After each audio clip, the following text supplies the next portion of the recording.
Bonjour à tous et à toutes, comment vous allez? J'espère que vous allez très bien. Moi en tout cas je me porte très bien. Donc je sais que ça fait très longtemps, je suis vraiment désolée, je suis tellement débordée par les choses. Donc pour ceux et celles qui ne me connaissent pas encore, moi c'est la coach Gerlesia, je suis coach en développement personnel. Donc ce que je fais c'est que je travaille avec les gens pour les aider à changer de vie et apporter le changement qu'il faut afin qu'ils puissent vivre le plein épanouissement, que ce soit dans le domaine professionnel, financier ou émotionnel. Donc, n'importe où que vous vous situez au monde, je suis disponible pour vous. N'hésitez pas de me contacter par ma messagerie Facebook, mon email adresse ou bien mon numéro de téléphone. Et aussi, j'offre mes coachings par appel, par vidéo ou bien en personne.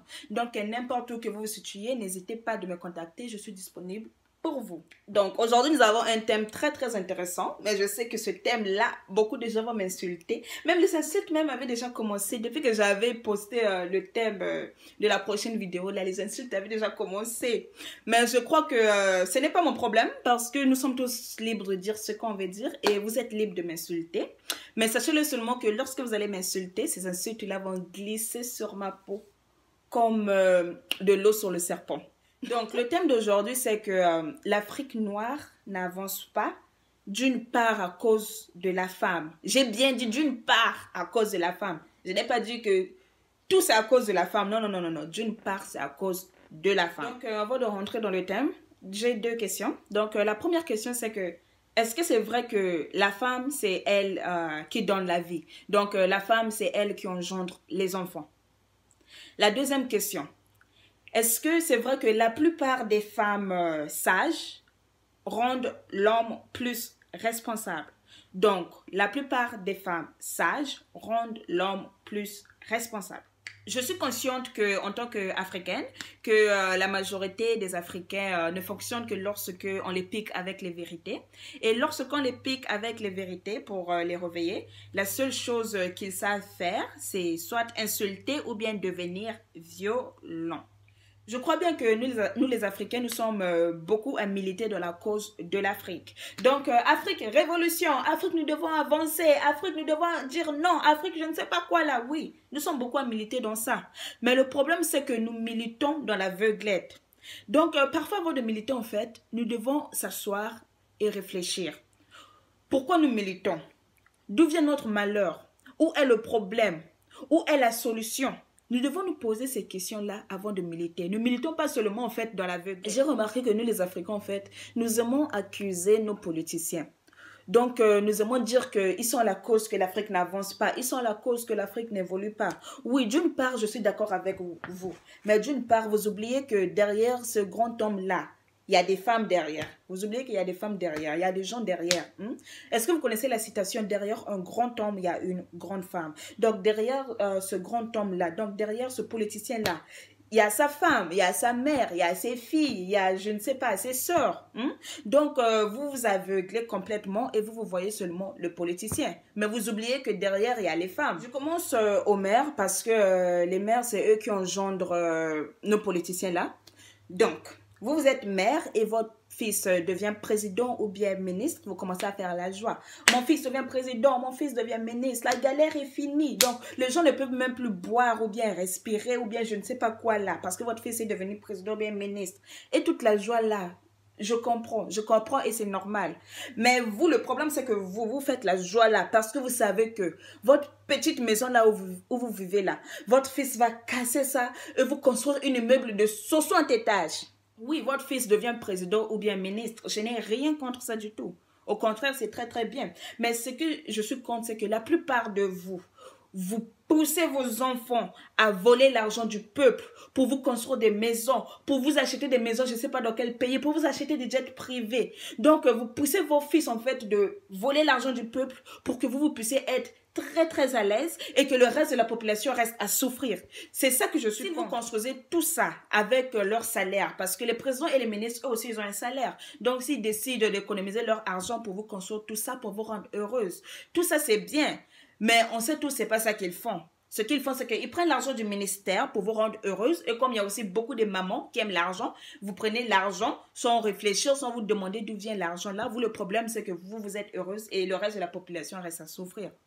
Normalement, les présidents et les ministres sont délégués à servir le peuple. Mais nos présidents, nos ministres, ils sont délégués à se servir eux-mêmes au lieu d'être serviteurs du peuple. C'est pas normal. Donc, en tant que mère, lorsque votre fils devient président ou bien ministre, ce que vous pouvez faire, c'est que vous pouvez lui conseiller. Bien sûr, il ne va pas écouter vos conseils à 100% parce qu'il y a aussi sa femme qui est à côté. Donc, il ne va pas écouter vos conseils à 100%, mais il va quand même vous écouter un peu parce que vous êtes sa mère, vous êtes celle en fait qui l'a engendré. Donc, par exemple, si votre fils vient vous donner une villa ou bien de l'argent, vous pouvez lui poser des questions d'où ça vient. Et à la fin, vous pouvez aussi refuser. Et quand vous refusez, vous pouvez vous justifier le pourquoi. Et lorsque votre fils va partir, il va le réfléchir à ce que vous l'avez dit. Et vous allez voir que la prochaine fois, il ne va plus faire ça. Et avec ça, il va devenir un meilleur président. Il va devenir un meilleur président. Mais vous, ce n'est pas ça que vous faites. Lorsque votre fils devient président, vous êtes même les premiers à donner des ordres. Oh mon fils, moi j'ai souffert pour toi. Donc tu dois me construire une villa, je ne sais pas dans quel quartier là. Donc il va aller voler l'argent de la population, il va aller te construire une villa. Et avec cette villa là, une route spéciale, donc de la villa à l'aéroport ou bien de la villa jusqu'au cimetière. Donc il va te construire une route spéciale et il va mettre de l'électricité, de l'eau. Donc pour le peu de la population qui sera sur cette route, tant mieux pour eux. Et pour le reste de la population qui ne sera pas sur cette route, tant pis pour eux. Alors que ça, c'est pas bien. C'est pas bien. Et il y a une autre chose, les intimidations. Vous aimez souvent intimider. Oh, moi, mon fils est président, il est ministre, donc si tu blagues avec moi, je viendrai lui dire de te tuer. Et s'il y a une chose que...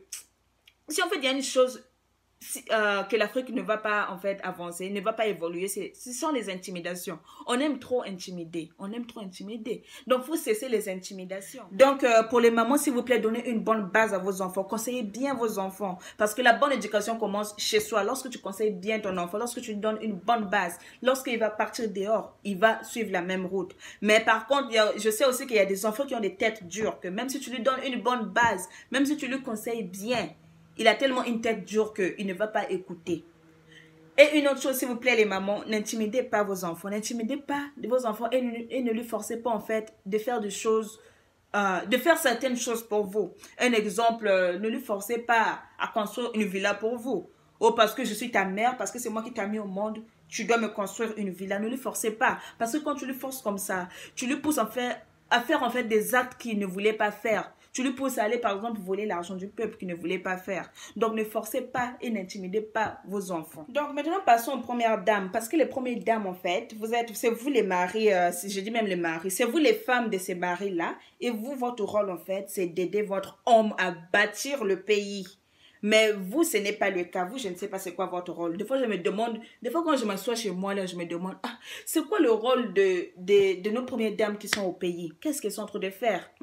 Vous, lorsque vous êtes là, vous toussez, oh chérie, envoie-moi à Paris parce que je suis en train de tousser, je vais aller me faire soigner. Donc, je prends l'avion, tu pars te faire soigner. Alors que dans ton propre pays, vous pouvez bien construire des hôpitaux et vous faire soigner là. Oh chérie, j'ai besoin de Louboutin. On t'achète de Louboutin. Oh chérie, j'ai besoin d'un tissage 33 pouces. Comme ça, je vais ressembler à une mamie Wata. On t'achète le tissage à 33 pouces pour que tout le monde puisse te regarder. Alors que le reste de la population sont là à souffrir. Toi, ton problème, c'est que toi, tu restes heureuse. Et le reste de la population à souffrir. Moi, ce que je sais, c'est que quand Dieu a créé la femme, le rôle de la femme, c'est aider son homme à bâtir. C'est aider son homme à bâtir. Mais toi, je ne sais pas ton rôle. Le rôle de première dame, en fait, je ne sais pas c'est quoi le rôle de première dame. Le pays est en train de s'empirer de plus et en plus. Mais on vous voit des fois, vous avez une maison, je ne sais pas dans quel pays là. Vous avez des jets privés, des maisons partout au monde. Mais dans vos propres pays là, ça n'évolue pas. Vos propres pays, les gens sont en train de souffrir. Les gens même n'ont plus de salaire. Même les gens qui ont pris des retraites là, ils n'ont pas de salaire, ils n'ont pas l'argent. Ça c'est quel pays? Ça c'est quelle première dame en fait qui ne pousse pas son homme à bâtir le pays, qui ne pousse pas son homme à évoluer le pays? Ça c'est quel genre de première dame? Aïe, voilà pourquoi au début je disais que la femme aussi est une des causes que l'Afrique n'évolue pas. Il ne faut pas seulement donner le tort à l'homme à 100%. Hein? Parce que au lieu de la femme, en fait, elle devait être là à encourager son mari. Chérie, nous devons bâtir le pays. Qu'est-ce qu'on peut faire pour bâtir le pays? Au lieu d'être là de seulement acheter des maisons partout au monde, d'aller se faire soigner partout au monde. Hein? Vous pouvez bien bâtir le pays. Construire des hôpitaux, des écoles, que les gens puissent avoir des salaires et tout ça là. Mais non, c'est pas le rôle des premières dames, c'est pas leur problème. Et le problème, ils ont leur maison, ils ont tout ce qu'ils ont besoin et elles sont heureuses et le reste de la population, on s'en fout. C'est ça avec les premières dames. Il y a des gens qui sont comme des troubadours. Donc, oh, j'ai vu le président. Oh, j'ai vu la femme du président, la soeur du président. Ça me fait rire. Ça me fait rire parce que moi, je me demande, qu'est-ce qu'ils ont fait au pays là-bas pour que tu puisses être traumatisé comme ça? Qu'est-ce qu'ils ont fait au pays? Qu'est-ce qu'ils sont en train de faire au pays de bon? Alors que les pays sont en train de s'empirer de jour en jour. Hein? Donc, pourquoi être traumatisé? Hein? Ça, c'est être vraiment troubadour quand ils sont en train de... C'est être troubadour. Pourquoi être traumatisé par ça? Quand ils sont en train de rien foutre dans nos pays. C'est seulement dans les pays des autres qui sont en train de foutre des choses, mais dans son propre pays là, il ne peut pas. On doit parler des Occidents. Parce que j'ai remarqué, on aime souvent donner la faute aux Occidents. Aussi, la faute n'évolue pas, c'est à cause des Occidents. Oui, d'une part, c'est à cause des Occidents, mais tu ne peux pas leur donner la faute à 100%. Par exemple, si un Occident vient, donc si un étranger vient dans ma maison ici où je suis en ce moment, et il vient dire, oh bonjour, j'ai mes intérêts chez toi, donc j'aimerais implanter quelques mes intérêts dans ta maison. Toi, tu crois que moi, je serai à ce moment-là, je vais dire, oui, vas-y. Okay. Comme tu veux une partie de ma maison et tu as quelques intérêts dans ma maison ici, je vais dire, ok, maintenant, qu'est-ce que... On doit s'entendre parce que moi aussi, en fait, moi aussi, je veux de ma maison. Donc, on doit s'entendre. Qu'est-ce que tu peux m'apporter pour améliorer ma maison? Tu m'apportes ça, je dis, ok, tu utilises une partie de ma maison qui ne deviendra pas ta maison parce que c'est ma maison. Et quand tu finis, tu retournes chez toi. Ça devait être comme ça on va en fait gérer les intérêts les uns les autres. Hein? Mais nos présidents là, c'est pas ça. Donc dès que la France là vient, comme c'est la France, je ne sais pas si c'est la France aussi, c'est quel pays là qu'il a mis au pouvoir, dès qu'il vient, oh, moi je veux ceci. Il prend, il donne tout. Comment tu peux prendre quelque chose que tu es fier, quelque chose en fait que tu es tellement fier, ta propre maison, comment tu peux, ton peuple en fait, comment tu peux prendre tout ton peuple et donner à un étranger, hein? Voilà pourquoi l'Afrique n'évolue pas. L'Afrique n'évolue pas à cause de ça aussi. Tu prends tout, tu donnes à un étranger. Oui, peut-être c'est l'étranger là qui t'a mis au pouvoir et tout. Mais voilà pourquoi on vous dit, il ne faut pas oser tricher. Pourquoi tricher? Pour laisser la population voter. Pourquoi tricher? Donc, voilà pourquoi je disais au début, si l'Afrique n'évolue pas, n'avance pas, d'une part, c'est à cause de la femme. Je ne dis pas à 100% c'est à cause de la femme, non. Il y a une petite partie, c'est à cause de la femme aussi. Parce que je sais qu'il y a des femmes, en tout cas, qui sont en train d'évoluer en Afrique. Hein. Ils sont en train d'évoluer, ils sont en train d'exploser, je sais. Mais il y a des femmes, au lieu d'accompagner aussi leur mari, ce n'est pas le cas. Il y a des femmes, au lieu d'évoluer aussi, ce n'est pas le cas. Donc, pour conclure, oui, l'homme est au cœur du développement. Mais il y a une chose qu'on ne doit pas oublier, c'est qu'il n'y a pas un développement sans accompagnement. Donc, la femme est supposée d'accompagner son homme.